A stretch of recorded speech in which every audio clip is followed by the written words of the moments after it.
लोगों से, नौजवानों से, बुजुर्गों से ये अपील करना चाहूंगा कि 23 तारीख के दिन आपको हमारा साथ देना है। हम सब साथ में मिलकर जाएंगे। अगर आप ये मानते हैं कि आपका और मेरा रिश्ता क्या है, तो ला इलाहा इल्लल्लाह मुहम्मदुर रसूलुल्लाह। और अगर हमारे रसूलुल्लाह के ऊपर ही अगर इस तरह के अगर हमले अगर हो रहे हैं, गुस्ताखी अगर हो रही है, और आप अपनी सियासी दुकान सजाकर बैठे हुए हैं कि नहीं मैं इसके साथ कैसा जाऊंगा, तो मैं आपसे अपील कर रहा हूं कि आप आइए, इसका नेतृत्व आप करिए, आप लीड करिएगा। मैं एक सामान्य एक मुसलमान की हैसियत से जो इस मुल्क से मोहब्बत करता है, आपके पीछे खड़े रहने के लिए तैयार हूं। आपको एक प्लेटफॉर्म के ऊपर आने की जरूरत है, और वही जरूरत को हम भागते हुए हमने 23 सितंबर का ये चलो मुंबई का नारा दिए है। मुझे यकीन है कि आप लोग इसके अंदर आएंगे। कि एक बार मुत्तहिद होकर एक ताकत बनकर हमें खड़े रहने की जरूरत है, और यहाँ की हुकूमत को ये बताने की जरूरत है कि मुल्क चलेगा, राज्य चलेगा तो संविधान के हिसाब से, कायदे के हिसाब से, कानून के हिसाब से, ना कि गुंडागर्दी के हिसाब से। बहुत बहुत शुक्रिया। महफिल शेख गोंडवी न्यूज़ में आप सभी का स्वागत है। 23 सितंबर 2024 को चलो मुंबई का नारा MIM के एक्स MP इम्तियाज़ जलील द्वारा दिया गया है। जैसे कि आप सभी को पता ही होगा, कुछ दिनों पहले रामगिरी महाराज ने अपने एक कार्यक्रम में हुजूर की शान में गुस्ताखी की थी, जिसके बाद महाराष्ट्र के अलग अलग जगह पर रामगिरी महाराज के खिलाफ लगभग 60 FIR दर्ज हो गई। इस मामले को कुछ ही दिन गुजरे थे, बीजेपी पार्टी के नीतीश राणे द्वारा मुस्लिम समाज को मस्जिद में घुसकर मारने का बयान सामने आया, जिसके बाद मुस्लिम समाज द्वारा थाने मुंबई महाराष्ट्र के अलग अलग जगह पर उसकी गिरफ्तारी की मांग को लेकर भी FIR दर्ज कराई गई, लेकिन इसका कोई असर देखने को नहीं मिला।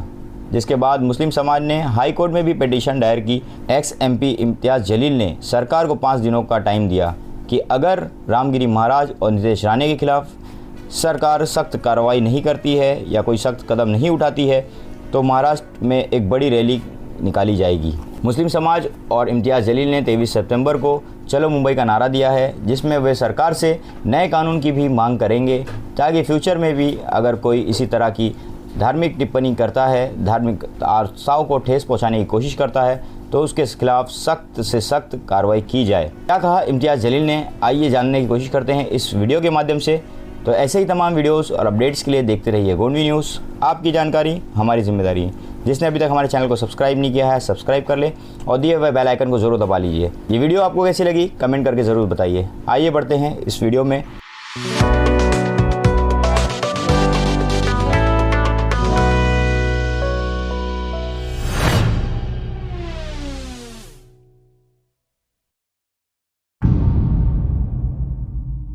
आज आपके बीच आने का मकसद ये है कि 23 सितंबर के दिन हम लोगों ने एक ऐलान किया है कि चले सब हम मिलकर मुंबई चलते हैं।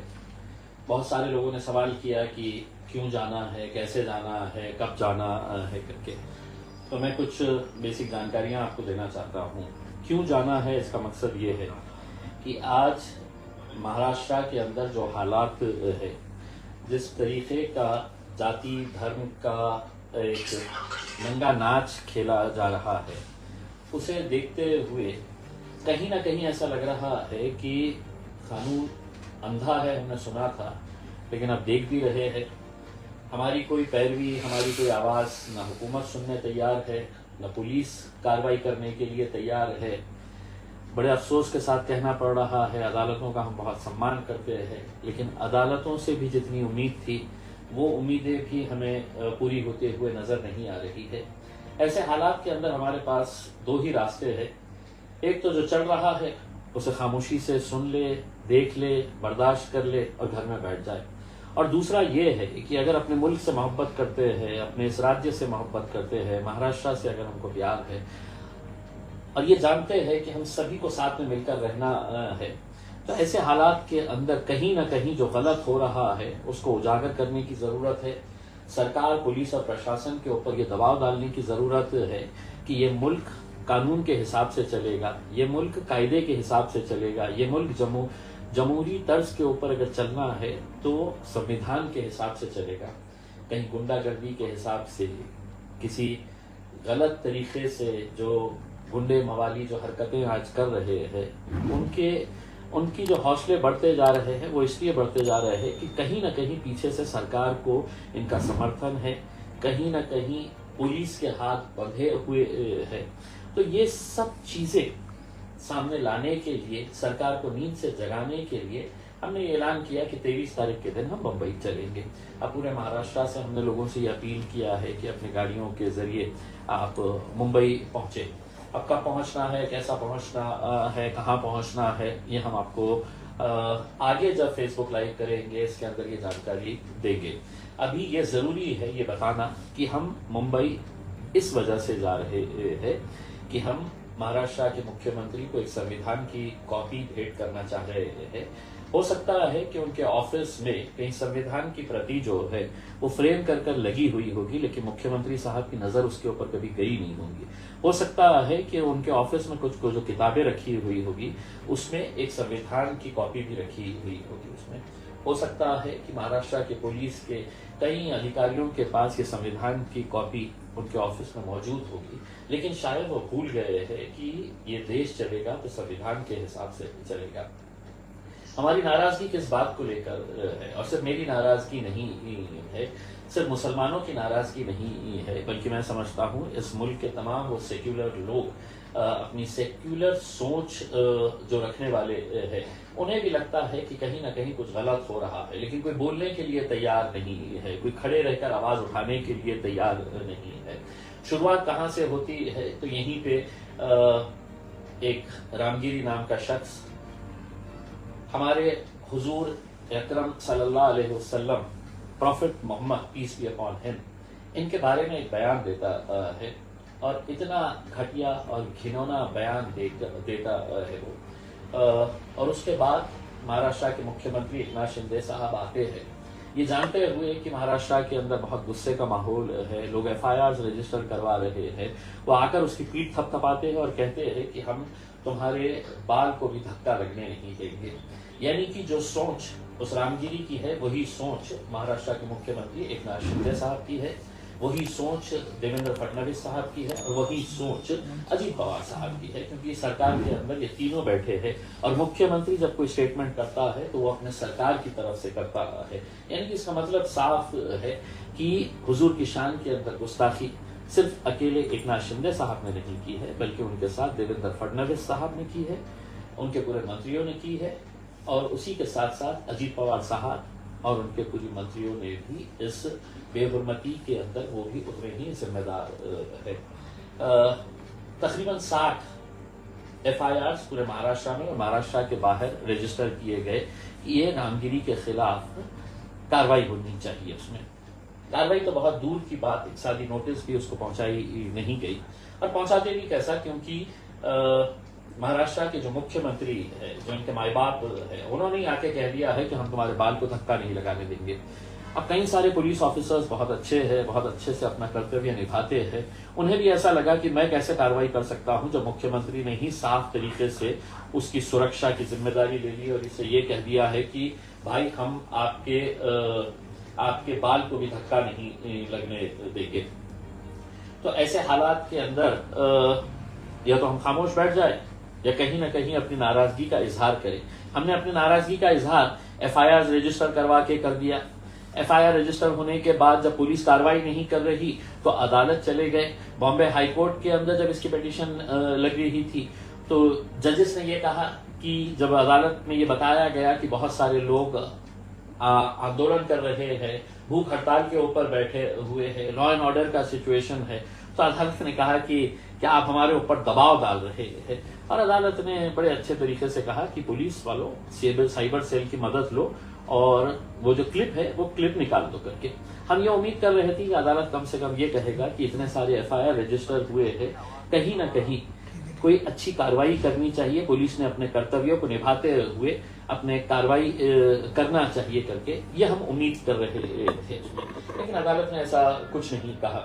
अब हमारे सामने ये सवाल आ जाता है कि हम जाए तो सरकार के पास नहीं जा सकते क्योंकि सरकार ने तो ऐसे लोगों का समर्थन कर दिया है, पुलिस के पास नहीं जा सकते हैं क्योंकि पुलिस तो बिल्कुल अभी फिलहाल अंधा कानून जिस तरह से होता है उसका किरदार निभा रही है कि नहीं सरकार ने तो मेरे हाथ बांध दिए हैं, मैं कोई कार्रवाई नहीं कर सकता हूं करके। फिर अदालत से उम्मीद की जा रही है तो अदालत ने साफ कह दिया है कि तुम हमारे ऊपर दबाव डाल रहे हैं और निकाल दो क्लिप निकाल दो। हम उम्मीद कर रहे थे अदालत ये कहता कि नहीं पुलिस ने कार्रवाई करनी चाहिए और इस तरह का कोई भी बयान किसी ने भी नहीं देना चाहिए। ये इस मुल्क की खूबसूरती है कि यहाँ पर अलग अलग जाति, धर्म और मजहब के लोग रहते हैं और पिछले 76 सालों के अंदर कभी ऐसा नहीं हुआ है कि किसी ने ये कहा है कि तुम मेरे धर्म के हिसाब से जीना सीखो, तुम मेरा धर्म मानो करके, और ना किसी ने ये कहा है कि तुम्हें हमारे मजहब के हिसाब से चलना।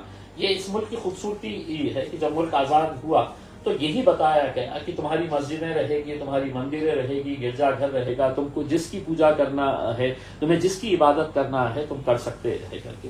लेकिन ऐसा कभी नहीं हुआ है कि जहां पर आप एक मजहब के बारे में कहेंगे कि नहीं ये मजहब बहुत खराब है, ये घटिया है करके। ये अगर शुरू हो गया तो शायद इसका कोई अंत नहीं रहेगा। और जब ये रामगिरी के ऊपर कोई कार्रवाई नहीं हुई तो देवेंद्र फडणवीस साहब ने कुछ अपने प्यादे मार्केट में छोड़े हुए कि वो जाए और पूरे महाराष्ट्र भर के अंदर बस भड़काने का काम करे, और उसी के तहत भारतीय जनता पार्टी का एक नेता इस हद तक कह देता है कि हम मस्जिद में घुस के मुसलमानों को चुन चुन के मारेंगे करके। कोई कार्रवाई नहीं, कोई अरेस्ट नहीं होता है इसमें। आप क्या तस्वर कर सकते हैं कि यही स्टेटमेंट अगर इम्तियाज जलील की जबान से अगर निकलता तो क्या पुलिस खामोश रहती? लेकिन इम्तियाज जलील कभी इस तरह का बयान देता ही नहीं, क्योंकि मेरी तहजीब, मेरी संस्कृति मुझे इजाजत नहीं देती, और इससे बढ़कर यह है कि मेरा मजहब मुझे इस चीज की इजाजत नहीं देता है कि आप किसी दूसरे धर्म के धार्मिक स्थानों के बारे में या किसी दूसरे धर्म के बेहुरमती करे करके उसमें, ये मेरा मजहब इजाजत नहीं देता है करके। हमने बहुत इंतजार किए और इंतजार करने के बाद हमें अब ऐसा लगा कि कुछ नहीं हो रहा है, बल्कि बड़े बड़े नेता हमें देखकर हंस रहे हैं और हमें नाक चढ़ा रहे हैं कि क्या हुआ है कि 60 FIR रजिस्टर होने के बावजूद भी कोई कार्रवाई नहीं हुई है करके। तो इसका कोई अंत नहीं होगा। और जब एक नेता ही ऐसा कह रहा है तो उसको मानने वाले उसके जो प्यादे होते हैं उनकी हिम्मत कितनी बुलंद होने वाली है कि हो सकता है कि कोई सड़क चलता हुआ लड़का जो है वो किसी के धर्म के बारे में, किसी के नबियों के बारे में, किसी के देवी देवताओं के बारे में इसी तरह का बयान करेगा, और उस वक्त वो यही कहेगा कि उस वक्त क्यों नहीं कार्रवाई की गई थी, तो मेरे ऊपर कार्रवाई क्यों की जा रही है करके। तो इसका कोई एंड नहीं रहेगा। ऐसे हालात के अंदर हमने फैसला किया है कि हम अपनी नाराजगी जताने के लिए, हुकूमत को बताने के लिए कि आपको अपना कर्तव्य याद दिलाना है हमें, तो इस वजह से हम 23 तारीख के दिन निकलने का फैसला किए हैं। अलग अलग शहरों से लोग अपने तौर के ऊपर गाड़ियों में निकले मुंबई की तरफ। कौन सा रूट रहेगा, कहां से आना है, ये हम आपको जानकारी देंगे। आप सबसे ये अपील करते हैं हर गाड़ी के ऊपर तिरंगा रहना चाहिए, ताकि हम एक पैगाम दे सके कि ये मुल्क जितना तुम्हारा है उतना ही हमारा ही है। तो वो तिरंगा लहराते हुए अपने गाड़ियों के अंदर 23 तारीख के दिन हमको मुंबई की तरफ निकलना है। बहुत सारे लोग इस कोशिश में लगे हुए हैं कि ये रैली निकलना नहीं चाहिए। बहुत सारे लोग दबाव डाल रहे हैं। अब सवाल ये पैदा होता है या तो हमने खामोश बैठ के सब बर्दाश्त कर ले, या कहीं न कहीं जमहूरी तर्ज के ऊपर डेमोक्रेटिक वे में हम अपनी नाराजगी का इजहार करें। और वो इख्तियार मुझे उसी संविधान ने दिया है जिस संविधान के तहत मैं ये मुल्क और ये राज्य चलाना चाहते हैं करके। तो हम कोई हुल्लड़बाजी नहीं करने वाले हैं, कोई हंगामा नहीं करने वाले हैं, कोई इस तरह का भड़काऊ भाषण नहीं करने वाले हैं, कोई हम ऐसा माहौल नहीं खराब करने वाले हैं। एक शांतिपूर्ण तरीके से हम कम ये दिखा रहे हैं कि इतने सारे लोगों ने जो FIR रजिस्टर की है, अगर उसके ऊपर कार्रवाई नहीं हो रही है तो हम कहीं ना कहीं आके सरकार से कुछ सवाल करना चाहते हैं। हमने एक लेटर महाराष्ट्र के DG को भेजा है और उसके अंदर एक मांग की है, और वो मांग ये है कि एक ऐसा कानून इस राज्य के अंदर बनना चाहिए कि जहां पर कोई भी जाति का, कोई भी धर्म का, कोई भी मजहब का अगर कोई गलत इस्तेमाल करता है अपने जबान के जरिए, किसी दूसरे धर्म की आलोचना करता है, उसकी बुराई करता है, उनके देवी देवताओं के बारे में गलत शब्दों का इस्तेमाल करता है, सोशल मीडिया के ऊपर अगर वो गलत तरीके से कोई पोस्ट करता है, या अपने भाषणों के अंदर किसी मजहब को टारगेट करता है, उनके नबियों को टारगेट करता है, हमारे हुजूर अकरम सल्लल्लाहु अलैहि वसल्लम को अगर टारगेट करता है, तो एक कायदा होना चाहिए क्योंकि आज जिस तरीके से नफरतों का बाजार गर्म कर दिया गया है, जाति धर्म और मजहब की जो दीवारें बड़ी बड़ी खड़ी कर दी गई है सिर्फ राजनीतिक फायदा उठाने के लिए, वो दीवारें गिरनी चाहिए। तो ये कानून बहुत सख्त जरूरत है, हमने ये मांग की है। हम सरकार को भी उस दिन जो मेमोरेंडम देने वाले हैं उसमें ये मांग करने वाले हैं कि ये कानून महाराष्ट्र के अंदर ही नहीं पूरे देश भर में लागू होना चाहिए करके। तो मैं तमाम लोगों से, नौजवानों से, बुजुर्गों से ये अपील करना चाहूंगा कि 23 तारीख के दिन आपको हमारा साथ देना है, हम सब साथ में मिलकर जाएंगे। और हाँ, एक बात मैं साफ तरीके से ये बताना चाहता हूं, ये कोई मजलिस इत्तेहादुल मुस्लिमीन का कोई कार्यक्रम है या हमने इसको ऑर्गेनाइज किया है, ऐसा नहीं है। बाहैसियत मुसलमान अगर आप किसी राजनीतिक पार्टी से ताल्लुक रखते हैं, चाहे वो कांग्रेस हो, राष्ट्रवादी कांग्रेस हो, उद्धव ठाकरे हो, अजीत पवार की पार्टी हो, एकनाथ शिंदे के साथ भी है, कई सारे तो बीजेपी के साथ भी है, उन तमाम से मैं ये कहना चाहूंगा कि ये बाहैसियत मुसलमान आपको इसके अंदर शामिल होना है। अगर वाकई में अगर आप ये मानते हैं कि आपका और मेरा रिश्ता क्या है, तो ला इलाहा इल्लल्लाह मुहम्मद रसूलुल्लाह। और अगर हमारे रसूलुल्लाह के ऊपर ही अगर इस तरह के अगर हमले अगर हो रहे हैं, गुस्ताखी अगर हो रही है, और आप अपनी सियासी दुकान सजा कर बैठे हुए हैं कि नहीं मैं इसके साथ कैसा जाऊंगा, तो मैं आपसे अपील कर रहा हूं कि आप आइए, इसका नेतृत्व आप करिए, आप लीड करिएगा। मैं एक सामान्य एक मुसलमान की हैसियत से जो इस मुल्क से मोहब्बत करता है, आपके पीछे खड़े रहने के लिए तैयार हूं। इसके अंदर कोई सियासी प्लेटफॉर्म नहीं। आप कौन सी मिली तंजीम से ताल्लुक रखते हैं, आप रहिए वहां पर, आपको मुबारक है। आप किस जमात से ताल्लुक रखते हैं हमें कोई मतलब नहीं है, आप रहिए वहां पर, हमें कोई एतराज नहीं है। लेकिन कभी ना कभी, कहीं ना कहीं आपको एक प्लेटफॉर्म के ऊपर आने की जरूरत है, और वही जरूरत को हम भापते हुए हमने 23 सितंबर का ये चलो मुंबई का नारा दिए है। मुझे यकीन है कि आप लोग इसके अंदर आएंगे। आगे जैसे जैसे जो भी डेवलपमेंट्स होने वाला है, हम उसकी जानकारी आपको लगातार देते रहेंगे। कई सारे लोग मुझे महाराष्ट्र से फोन करते हैं और ये पूछते हैं कब निकलना है, कहां से आना है, कितने बजे आना है। तो मेहरबानी करके आप मुझे पर्सनल के अंदर फोन ना करते हुए, आपको जो भी जानकारी है वो सोशल मीडिया के जरिए, फेसबुक लाइव के जरिए, इंस्टाग्राम के जरिए, व्हाट्सएप के जरिए आपको ये पूरी जानकारी दी जाने वाली है। तो मैं यही अपील करता हूं कि एक बार मुत्तहिद होकर एक ताकत बनकर हमें खड़े रहने की जरूरत है, और यहाँ की हुकूमत को ये बताने की जरूरत है कि मुल्क चलेगा, राज्य चलेगा तो संविधान के हिसाब से, कायदे के हिसाब से, कानून के हिसाब से, ना कि गुंडागर्दी के हिसाब से। बहुत बहुत शुक्रिया।